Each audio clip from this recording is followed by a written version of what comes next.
छात्रों नमस्कार। रामायण के सुंदरकांड के अंतर्गत आज हम 13, 14 और 15 जो श्लोक हैं उसका अध्ययन करेंगे।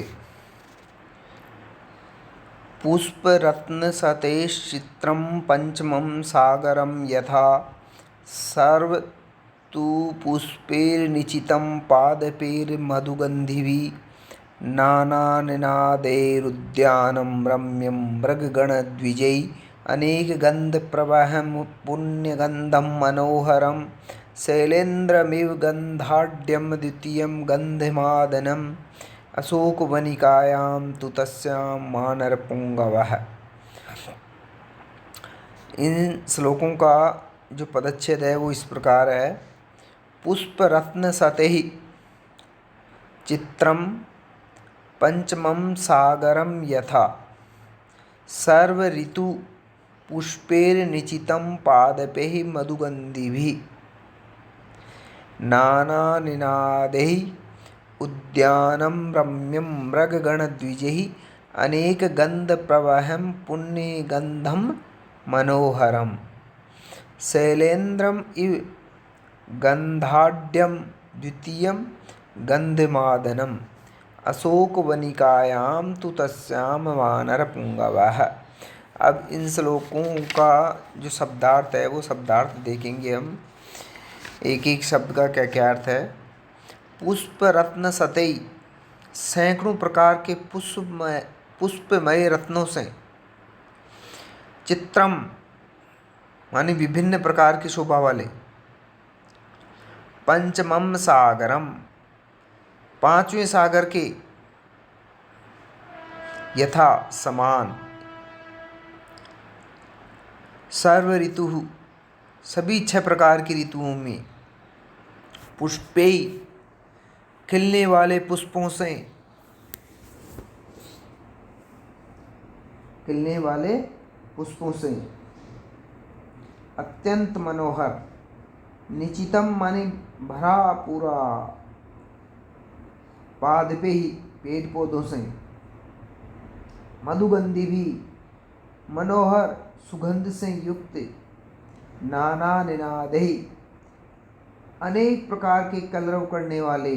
नाना निनाद मीन्स आवाज़ करने वाले, कलरव करने वाले, अनेक प्रकार की आवाज़ करने वाले। उद्यानम, उस उद्यान में, अशोक वन में। वो अशोक वन है वो कैसा लग रहा था? रम्यम, रमणीय प्रतीत हो रहा था। मृगगण, हिरणों के समूहों से। द्विजय, विभिन्न पक्षियों से। अनेक गंध, बहुत प्रकार की सुगंध को प्रवहन, प्रकृष्ट रूप से वहन करने वाला। पुण्य गंधम, पुण्यशाली व पवित्र गंध से भरपूर। मनोहरम, और मनोहर लग रहा था। शैलेंद्र विशाल पर्वत के समान ही। गंधाढ्यम, सुगंध से अत्यंत भरपूर। द्वितीयम, दूसरे। गंधमादनम, गंधमादन नामक पहाड़ के। अशोक वनिकायाम, अशोक नामक वाटिका में। तू निश्चित रूप से। तस्याम, उस स्थान पर। वानर पुंगवः, वानरों में सर्वश्रेष्ठ हनुमान जी ने सारे दृश्यों को देखा, अवलोकयत। अब इन श्लोकों का अनुवाद इस प्रकार है कि सैकड़ों प्रकार के पुष्पमय रत्नों से विचित्र प्रकार की शोभा वाले 5वें सागर के समान वह अशोक वन ऐसा लग रहा था, सुंदर लग रहा था। 5वें सागर के समान लग रहा था, कहने का मतलब सभी 6 प्रकार की ऋतुओं में खिलने वाले, पुष्पों से भरे पूरे, पेड़ पौधों से युक्त, मनोहर सुगंध से संयुक्त, अनेकानेक प्रकार से कलरव करने वाले पक्षियों से भरपूर और हिरणों के समूहों से सुशोभित हो रहा था। बहुत प्रकार की सुगंध को प्रकृष्ट रूप से वहन करने वाला, पुण्यशाली और पवित्र गंध से भरपूर वह अशोक वन द्वितीय गंध मादन नामक विशाल पर्वत के समान ही लग रहा था। वानरों में सर्वश्रेष्ठ हनुमान जी ने अशोक वाटिका में विद्यमान इन सारे दृश्यों को बहुत ध्यान से देखा।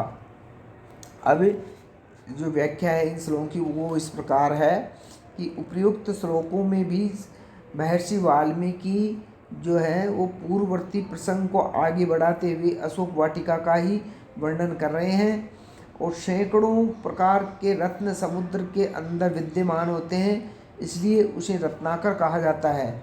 वह अशोक वन सागर के समान ही विशाल था और रत्नों के समान ही चमकने वाले सैकड़ों प्रकार के रंग बिरंगे पुष्प उसमें खिले हुए थे। वसंत आदि सभी 6 ऋतुओं में अलग अलग खिलने वाले पुष्प वहाँ पर एक साथ खिले हुए थे। उन फूलों में से मदमस्त कर देने वाली सुगंध निकल रही थी। पूरे उपवन में छलांगे लगाकर उछलते हुए हिरण विचरण कर रहे थे। सभी पेड़ पौधों पर मनोरम रंग वाले पक्षी बैठे हुए और चहचहाते हुए दिखाई दे रहे थे। जिस प्रकार से गंधमादन नामक पर्वत विशालाकार होने के साथ ही साथ पवित्र और पुण्यशाली सुगंध से भरपूर होता है, उसी प्रकार से वह अशोक वन भी दूसरे गंधमादन पर्वत के समान ही लग रहा था। वानर वीर श्री हनुमान जी ने सबसे ऊंचे वृक्ष की शाखा पर बैठे बैठे अशोक वन के इन सारे दृश्यों को बहुत अच्छी प्रकार से देखा। सर्व ऋतु दोनों पदों में गुण संधि का विधान करने पर सर्व ऋतु बना है। नि उपसर्ग पूर्वक ची धातु से कतः प्रत्यय का योग करने पर जो शब्द है वो बना है निचितम। निचितम का अर्थ है भरपूर।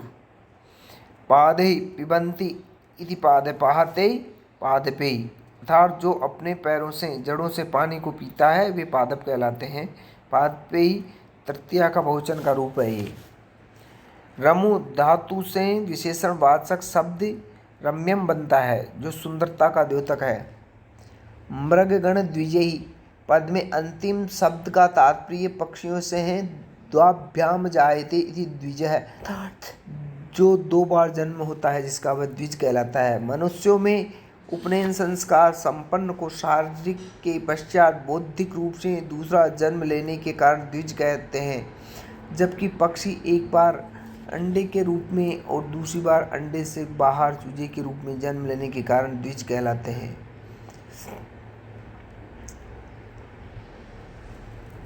न एक है इति अनेक है, इस नए तत्पुरुष समासांत व्युत्पत्ति के अनुसार एक से अधिक को अनेक कहा जाता है। प्रय उपसर्ग पूर्वक वह वहने धातु से प्रवाह बनता है जो भरपूर के साथ ही साथ क्रियात्मक दृष्टि से वायु प्रवाह को भी सूचित करता है।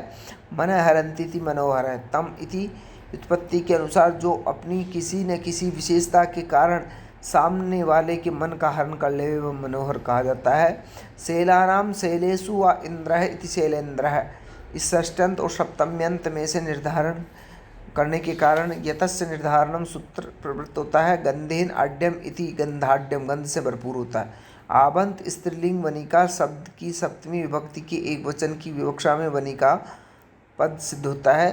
वानरेषु पुंगवः इति, अर्थात जो वानरों में सर्वश्रेष्ठ होता है वह इस विशेषण पद से संबोधित किया गया है। साहित्य में इस शब्द का प्रयोग प्रायः केवल हनुमान जी के लिए किया गया है। यहाँ इन सभी श्लोकों के अंतर्गत अनुष्टुप छंदी है।